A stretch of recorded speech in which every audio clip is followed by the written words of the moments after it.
د چمتال ولسوالۍ په شورابۍ سیمه کې د سیند په غاړه پراته اوسیدونکي شکایت کوي چې موسمي سیلابونو د دوی کرنیزې ځمکې او کورونه اوبه وړي.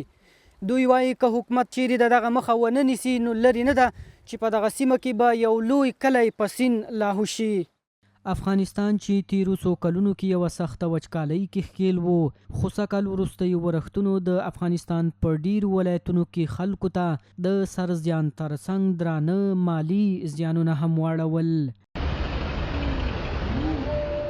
د بلخ ولایت د چمتال ولسوالۍ یوه لرې پرته سیمه هم د دغه ورښتونو او سیلابونو له امله د زیان بیه پرې کوي.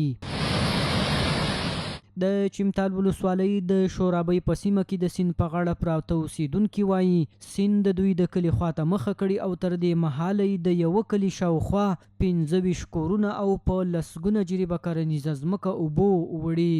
دوی وایي که غمې ونه خوړل شي نو د دغه غریبو خلکو پاتې خټین کورونه به هم د اوبو خوراک شي.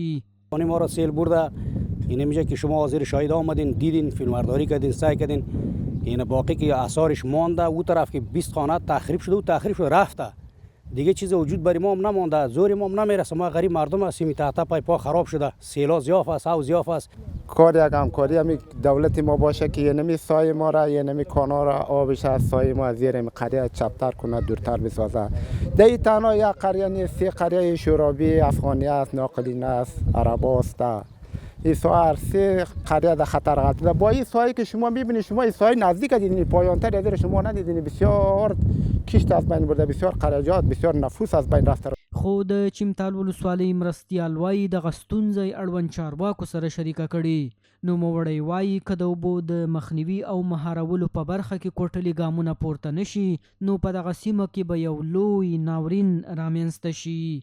هڅه چې د موږ ته په وس باندې د امارت د اصولو مطابق هغه مو مشرانو ته پیشنهادونه کړي دي او د دوی دا شکایت چې دي هغه مو ورته رسولی دي او انشاءالله په دې باندې مطمئنه یاستو چې مشران به دې لپاره یو قوي تدابیر نیسي او د دې مخنیوی به کوي. دا په داسې حال کې ده چې څو ورځې وړاندې د شمال سیندیزې حوزې مسؤلینو د چمتال ولسوالۍ اړوند سیمې ته سفر کړی و او د زیانمن شوو خلکو سره یې د دغه ستونزې د هوارۍ په برخه کې ژمنه کړې وه، خو لا هم تر اوسه پورې کوم عملي کار نه دی شوی.